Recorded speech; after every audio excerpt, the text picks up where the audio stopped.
4 o'clock in the morning, afternoon po. Dito po tayo sa mga alaga natin.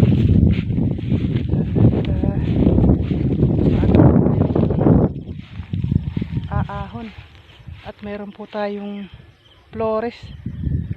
May flores po ay mag-a-assist sa buntis na po ito. Mag-a-assist po tayo sa magsasagala. Ayan po ang ating isang baka. Yung isang bakang puti nandun sa kabila. Ang kalabaw, ito po ay nababahan na rin. Sana ay tuloy-tuloy na. At yung isang baka ay nababahan din. Sana ay tuloy-tuloy na rin ang kanilang pagbubuntis. At yun lang naman po ang ating inaasahan. Maganda po ang araw. Mamaya po tayo tinatawag niya kanyang kasama.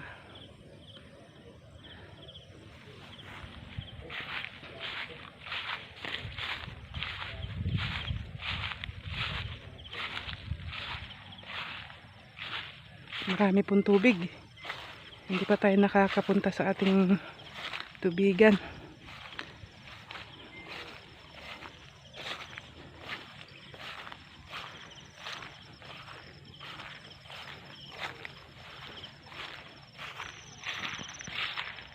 Ang ating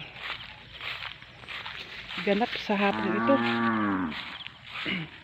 Nagpakain na po tayo ng baboy at mayroon nga po tayong i-assist na magpaparada. Dahil ang hawak po natin yan ay pisin order. Wala na tayo sa education. Kaya po ay agampanan po natin yung ating tungkulin. Yan po si Buningning. Nababahan na po yan.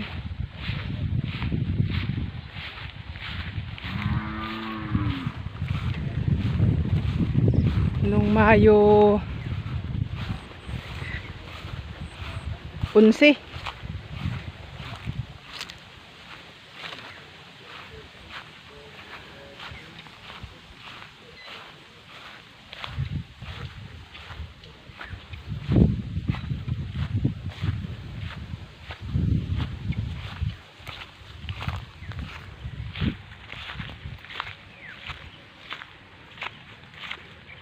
Ating mga alagang kambing.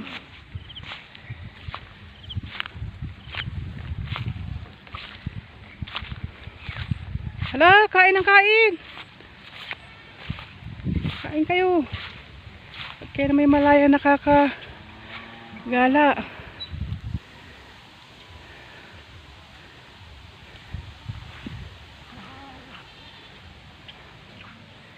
Yan po ang ating mga alaga.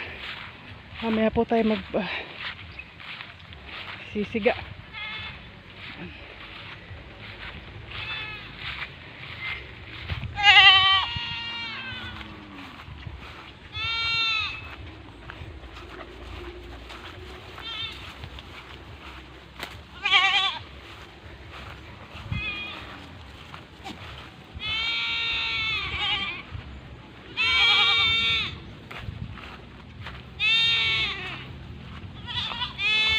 Sobra naman ito kung makatawag. Akala mo naman ay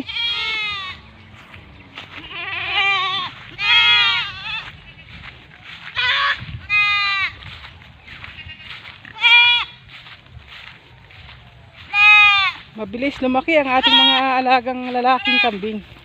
Yan lang po ang maganda sa mga lalaking kambing.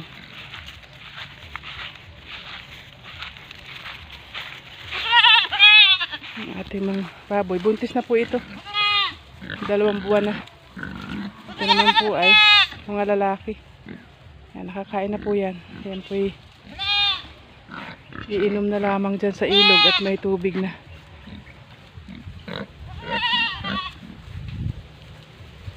Marami po tayong gawain.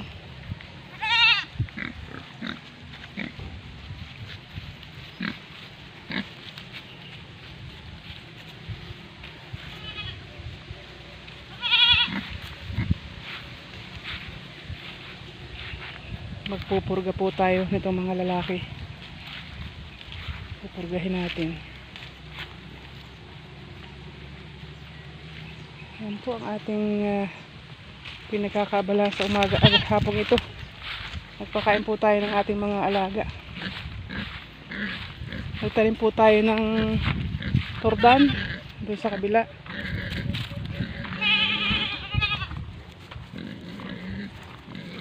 Mamaya po tayo magsisiga pagkatapos ng parade para po luwag-luwag dito. Yun po yung bago nating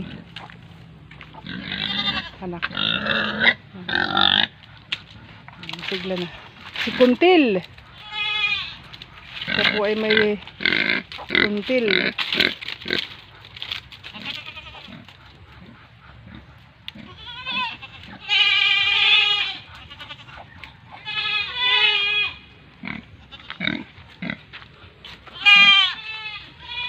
Okay, panggawain po. Hindi pa tayo makatutok dito dahil may mga okasyon pa po tayong tinatapos. Ayan. Maganda po, marami pong bunga. Ito naman po ang ating inahin na nakadalawang injection na pero hindi pa nagbubuntis. Kaya nga po, sa hapong ito marami pang intindihin pero may obligasyon po tayong dapat gampanan sa ating barangay. Yan po, marami pa. Ganda na po ang ating madri cacao na kinakain din ng baka. Yan po, kambing, yay pagkain din po.